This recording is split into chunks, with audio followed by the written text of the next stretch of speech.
লাউ তো অনেক খেয়েছেন, কখনো কি এভাবে লাউয়ের মজাদার সেমাই রান্না করে খেয়েছেন? না খেয়ে থাকলে এই রেসিপিটা আপনার জন্য। আসসালামু আলাইকুম, সবাইকে আবারও স্বাগতম হোম বলক কুকিংয়ে নতুন একটা রেসিপি দেখার জন্য। আর আমাদের আজকের রেসিপি হলো সহজ ও মজাদার লাউয়ের সেমাই রান্নার রেসিপি। আর তার জন্য আমি সবার প্রথমে একটা কুচি লাউ ভালোভাবে ছিলে নিয়েছি, আর এখন একটা নারকেল কোড়ানির সাহায্যে লাউটা সেমাইয়ের মতো কুড়িয়ে নেব। একটা জিনিস খেয়াল রাখবেন, লাউয়ের সেমাই রান্না করার জন্য লাউটা কুচি থেকে নেবেন। বেশি বুড়ো হয়ে গেলে খেতে ভালো লাগে না, একটু টক টক ভাব আসে। লাউয়ের সেমাই রান্না করার জন্য লাউটা যত কুচি হয় সেমাইগুলো খেতে অত বেশি ভালো লাগে। দেখুন আমি লাউটা কত সুন্দরভাবে কুড়িয়ে নিয়েছি, আর একেবারে সেমাইয়ের মতোই দেখাচ্ছে দেখতে। আপনাদের সাথে কথা বলতে বলতে আমি সবগুলো লাউয়ের সেমাই কুড়িয়ে নিয়েছি, আর দেখুন ভিতরের বিচিয়ালা অংশটা রেখে দিয়েছি। সেমাইগুলো একটা বাটিতে তুলে 2 থেকে 3 বার নর্মাল পানি দিয়ে ধুয়ে নিতে হবে, কারণ লাউয়ের মধ্যে একটা কষ থাকে, ওটা যদি চলে না যায় সেমাইটা খেতে একেবারে ভালো লাগে না, লাউ লাউ গন্ধ আসে। আমি নর্মাল পানি দিয়ে 2 থেকে 3 বার লাউগুলো খুব ভালো করে ধুয়ে নিয়েছি। এখন চুলায় একটা ফ্যানে পানি বসিয়ে দিয়েছি, পানিগুলো হালকা গরম হয়েছে, এর মধ্যে আমি লাউয়ের সেমাইগুলো দিয়ে দিলাম। লাউগুলো আমি 5 মিনিটের মতো সিদ্ধ করে নেব, বেশি সিদ্ধ করতে যাব না, বেশি সিদ্ধ করলে বেশি নরম হয়ে যাবে, আর যখন রান্না করতে যাব ভেঙে যাবে একেবারে। তাই আমি ঢাকনা দিয়ে 5 মিনিটের মতো ভাপিয়ে নেব। ফিরে আসলাম 5 মিনিট পর, আর এভাবে যখন 5 মিনিট ভাপিয়ে নেওয়া হবে লাউয়ের মধ্যে একটা যে কষটা থাকে ওটাও বের হয়ে যায়, আর লাউয়ের মধ্যে যে একটা গন্ধ থাকে ওটাও চলে যায়।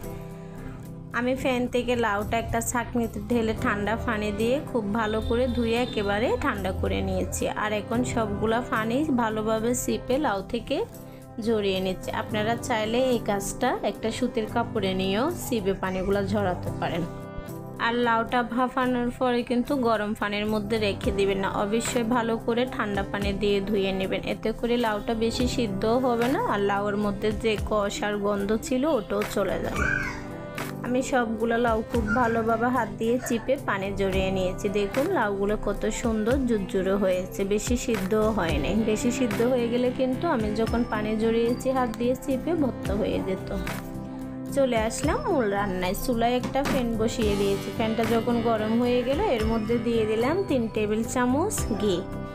ঘিগুলো হালকা গরম হয়ে গেছে, এখন এর মধ্যে ছেড়ে দিলাম 2 ধরনের আস্ত গরম মশলা, কয়েক টুকরো দারচিনি, 4-5টা এলাচ।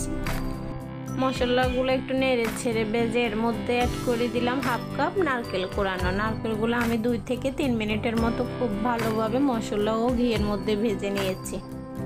আর যখন নারকেলগুলো 2 থেকে 3 মিনিট মশলা ও ঘিয়ের মধ্যে ভাজা হয় কত সুন্দর যে একটা ফ্লেভার আসে, বাসায় রান্না না করলে বুঝতেও পারবেন না। যখন নারকেল থেকে খুব সুন্দর একটা ফ্লেভার আসলো তার মধ্যে অ্যাড করে দিলাম আগে থেকে ভাপিয়ে পানি ঝরিয়ে রাখা সে লাউয়ের সেমাইগুলো 2 থেকে 3 মিনিট নারকেল ও মশলার সাথে ঘিয়ের উপরে ভেজে এর মধ্যে অ্যাড করে দিলাম কিছু ড্রাই ফ্রুট।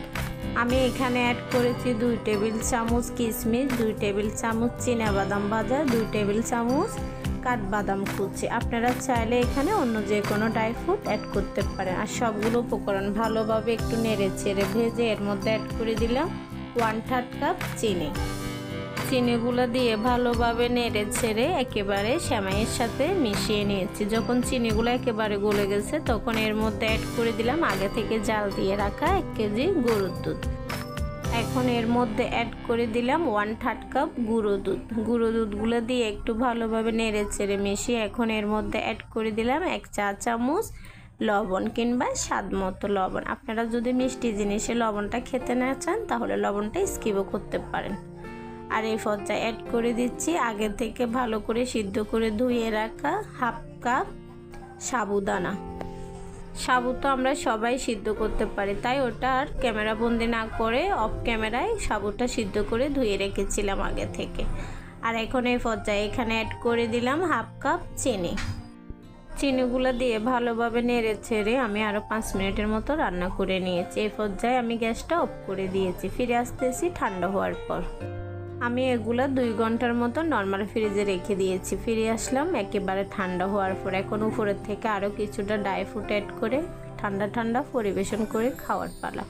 ভিডিওটা কেমন হলো কমেন্ট করে জানাবেন, খারাপ হলেও কমেন্ট করবেন, ভালো হলেও কমেন্ট করবেন। আজকের জন্য এটুকু, সবাই ভালো থাকবেন, সুস্থ থাকবেন, আল্লাহ হাফেজ।